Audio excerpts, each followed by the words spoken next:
Edward Theodore कीन या short form में एड कीन 27 अगस्त 1906 में पैदा होता है लाकोर्से नाम की जगह में। एड का एक बड़ा ब्रदर भी होता है जिसका नाम होता है हेनरी। ये दोनों बेटे होते हैं जॉर्ज एंड ऑगस्टा के। ये दोनों नाम याद रखना आगे स्टोरी में बहुत इंपॉर्टेंट है। George as a carpenter and a fireman काम करता है, बट वो अल्कोहलिक भी होता है एंड टाइम टू टाइम अपने दोनों बच्चों को बहुत ही मारता था। अगस्ता जो कि मदर होती है बहुत ही ज़्यादा रिलीजियस एंड कंट्रोलिंग औरत होती है। पूरा घर उसके कंट्रोल में होता है। वो रोज़ अपने दोनों बच्चों को बाइबल से वर्स सुनाती थी, बोलती थी कि all women are instruments of devil, मतलब सभी औरतें एक इंस्ट्रूमेंट है डेविल का, एंड उनसे दूर रहने को बोलती थी। कहती थी उनसे बात नहीं करना किसी भी फॉर्म में, ये एक सिन है। बड़ा ब्रदर हेनरी इतना क्लोज नहीं होता जितना एड होता है अपनी मदर से। एड अपनी मदर को आइडलाइज करता था। ये सारी फैमिली एक फार्म में रहती थी, mostly isolated. So Ed majority of the time farm में ही रहता था unless he had to go to school या कोई ज़रूरी काम था। एड बहुत ही शाय एंड आइसोलेटेड किस्म का बंदा था बिकॉज ऑफ हिज मदर। दूसरों से दूर रहता था, स्पेशली लड़कियों से। 1915 में गेन फैमिली शिफ्ट हो जाती है एक नए फार्म में। Gein family time to time shift होती रहती थी। स्टिल दोनों बच्चों को रिस्ट्रिक्शन अभी भी बहुत ही ज़्यादा थी। रिस्ट्रिक्शन थी लाइक किसी से इंटरेक्ट नहीं करना, इवन नेबर्स के साथ भी फैमिली मेम्बर्स बात नहीं करते थे। अगस्ता का ये मानना था कि अगर बच्चे दुनिया के साथ इंटरेक्ट करेंगे तो उनको भी उनकी तरह सिंफुल हैबिट्स बच्चों में आ जाएगी। इस पॉइंट पर जॉर्ज ने नया काम शुरू कर दिया था, बट अब वो और भी ज़्यादा वायलेंट हो गया था, स्पेशली एड के साथ। एक बार जॉर्ज ने एड को इतनी ज़ोर के थप्पड़ मारा था कि उसको हियरिंग एड हो गया था। अगस्ता अभी भी इस पॉइंट पर दोनों बच्चों को किसी भी लड़की के साथ इंटरेक्ट नहीं करने देते थे या रोमांस नहीं करने देते थे। उसको बताती थी कि सारी लड़कियाँ ईवल होती है।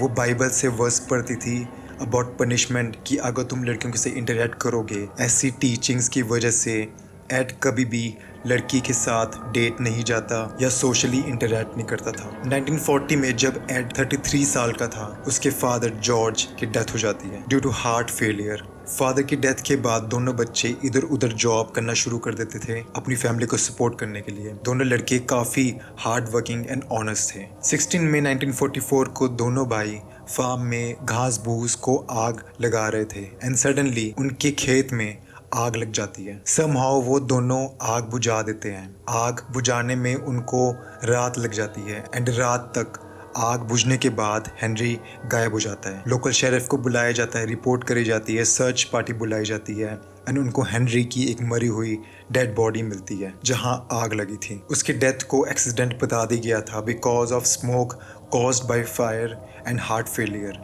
बट काफ़ी साल के बाद इन्वेस्टिगेटर्स को हेनरी के सर पर चोट लगी मिली थी। बताया जाता है कि वो एक फाउल प्ले था। 100% श्योर नहीं हूँ कि हेनरी की डेथ हुई कैसे, बट हेनरी की डेथ के बाद अगस्ता की हेल्थ खराब होने लग पड़ती है। उसको स्ट्रोक आ गया एंड पार्शली वो पैरालाइज हो गई। एड ने रिलीजियसली अपनी मदर का ध्यान रखा।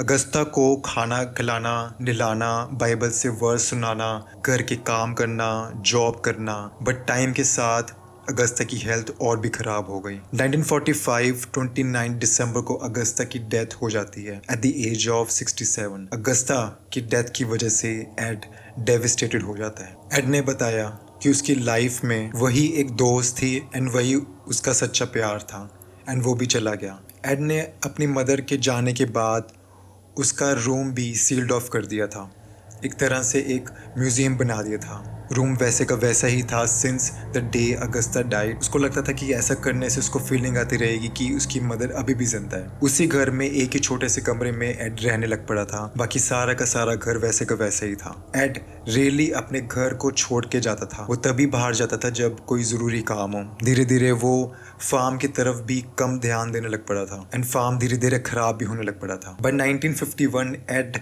गवर्नमेंट प्रोवाइडेड फार्म सब्सिडी होती है। जब गवर्नमेंट जिनका फार्म होता है उनको थोड़े बहुत पैसे देती है, उसके थ्रू एड अपना खाना पीना कर रहा था। ओकेजनली लोकल फार्म्स के साथ काम करना, बेबी सिटिंग करना, वो भी थोड़ा बहुत अपने आप को बिजी करने के लिए। उसको छोटे बच्चे बहुत अच्छे लगते थे एंड बड़ों के साथ ज़्यादा इंटरेक्ट नहीं करता था। इस पॉइंट पर एड ने एक अजीब आदत पकड़ ली थी।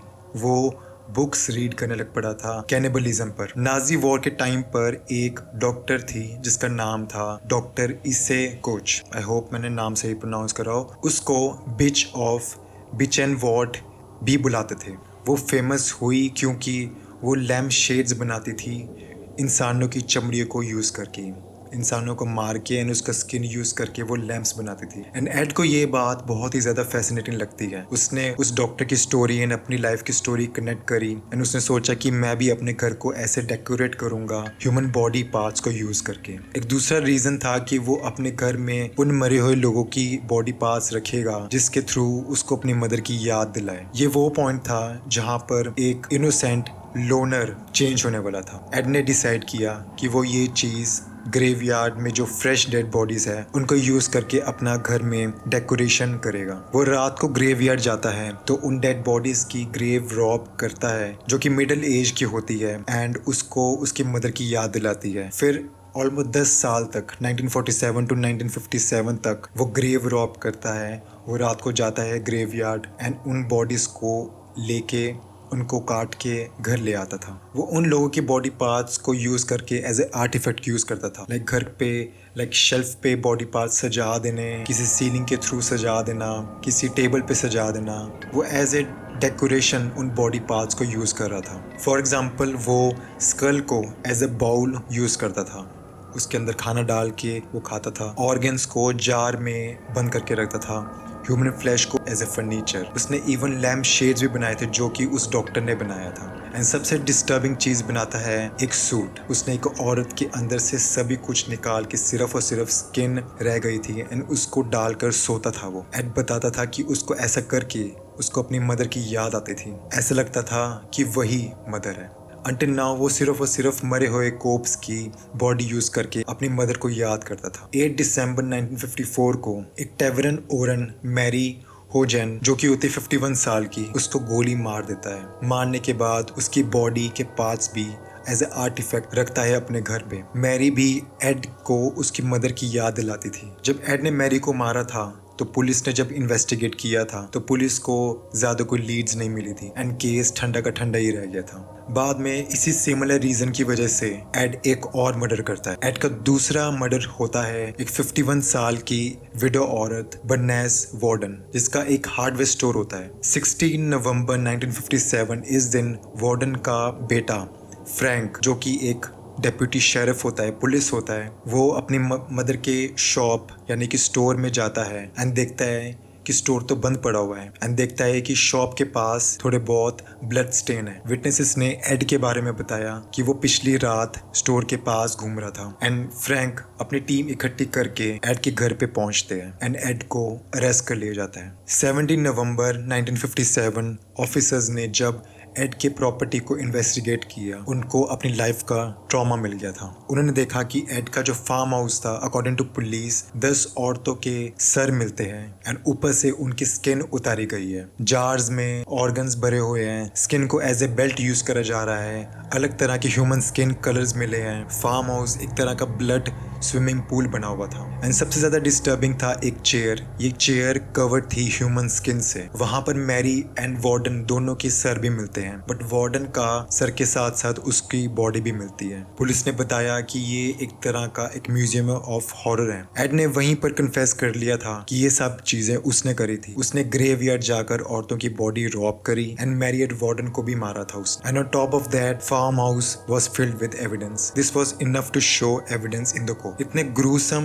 डिस्कवरी के बाद एड को वार्डन के मर्डर के लिए चार्ज करा जाता है 21 नवंबर को 1957 में। मैरी के लिए नहीं चार्ज करा गया because it was very old case and Ed को नॉन गिल्टी बोल दिया गया था बिकॉज रीजन ऑफ इंसैनिटी। जज को साइकाइट्रिक रिपोर्ट दिखाई जाती है कि वो स्किज़ोफ्रेनिक है एंड इस वजह से उसको ट्रायल के लिए अनफिट बोल दिया जाता है एंड फॉर नेक्स्ट 10 ईयर्स वो एक मेंटल हॉस्पिटल में उसको रखा जाता है। जब तक वो जेल में था उसके फार्म हाउस को भी ऑक्शन पर बेचने के लिए डाल दिया था एंड अगर आप फार्म हाउस को दूर से देखोगे इट सीम्स लाइक एक म्यूजियम ऑफ हॉरर है बट समहाउ वो फार्म हाउस जल जाता है। अब वो जानबूझ के जलाया गया था या किसी ने जला दिया था गलती से, पता नहीं, नॉट श्योर। सिर्फ और सिर्फ एड की कार बचती है, ना घर बचा ना फार्म हाउस, सिर्फ और सिर्फ कार बचती है एंड वो भी ऑक्शन पर बेच दी जाती है। 1968 को आफ्टर 10 ईयर्स एड का केस दोबारा देखा जाता है। इस पॉइंट पर एड की मेंटल स्टेट बेटर हो गई है लास्ट ट्रायल से। इस ट्रायल पर जज ने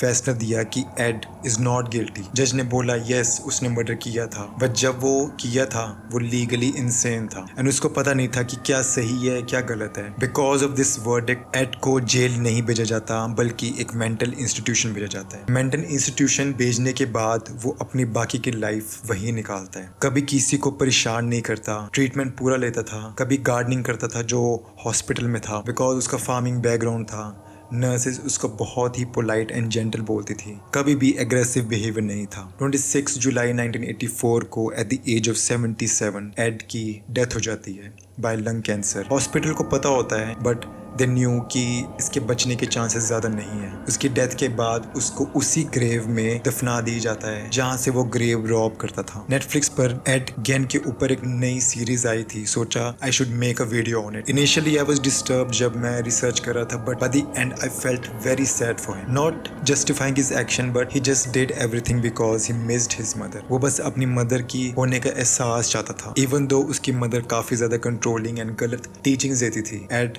was loner, he had no friend, कोई था नहीं उसके पास कोई गाइड करने को। बहुत ही ज़्यादा सैड लगा मेरे। अगर आपको ऐसे ही ट्रू क्राइम हॉरर पसंद है, I make such videos, join me, stay safe and take care.